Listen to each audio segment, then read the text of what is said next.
जळगाव सिल्लोड राष्ट्रीय महामार्गाच्या कामाआडून होतोय लाखोचा भ्रष्टाचार।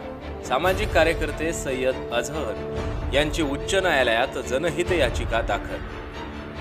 जळगाव सिल्लोड राष्ट्रीय महामार्गाचे सिमेंट रस्ता सुधारणीकरणाचे काम अद्याप मार्गी लागलेले नाही। गत 2 वर्षापासून कामामध्ये होत असलेल्या कासवगतीच्या वाटचालीला भ्रष्टाचाराचे ग्रहण लागल्याचं चित्र समोर येत आहे। जळगाव सिल्लोड राष्ट्रीय महामार्ग क्रमांक 756 चे काम RK Chavan infrastructure company Pune शाखा पाथरी या कंपनीनं हाती घेतलं। पाथरी तालुका फुलंब्री येथे गायरान जमीन गट क्रमांक 130 मध्ये 2000 ब्रास उत्खनन करण्याची परवानगी दिलेली असताना RK चव्हाण इन्फ्रास्ट्रक्चर कंपनीने 5000 ब्रासपेक्षा अधिक उत्खनन केल्याचं चित्र समोर आलं आहे। त्याचबरोबर गायरान गट क्रमांक अनुक्रमे 138, 145 येथे उत्खनन करण्याची कोणतीही परवानगी नसताना येथे लाखो ब्रास अवैधरित्या उत्खनन करण्यात आले। असंख्य झाडांची कत्तलही करण्यात आली।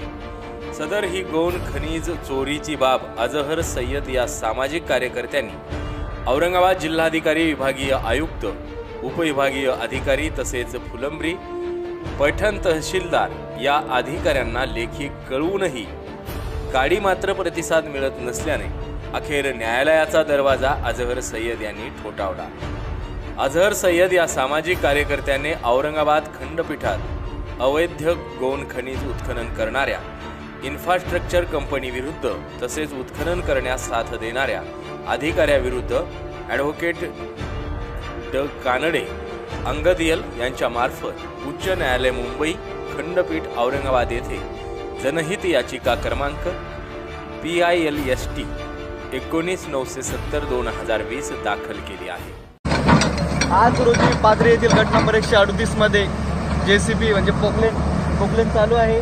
तेथील लँडमार्क बघू शकता तुम्ही, वारकरी शिक्षण संस्था पाथरी पोकलेन चालू आहे। गट नंबर 138 मध्ये इथे उभे आहे। 138 मध्ये खनन चालू आहे। त्यामध्ये आपण शूटिंग एक मिनिट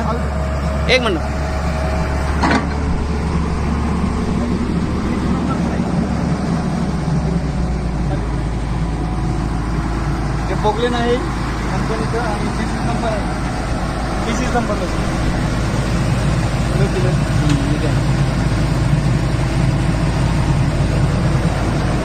आणि पाथरी येथे उत्खनन चालू आहे। किती 2 मारा झालं तुम्हाला काही त्रास नाही मारा। काय तुमचं नाव? इधर आपलं नाव काय बोलतो? यांचं नाव आहे युवराज। कोणत्या कंपनीचं आहे? RKC कंपनीचं आहे।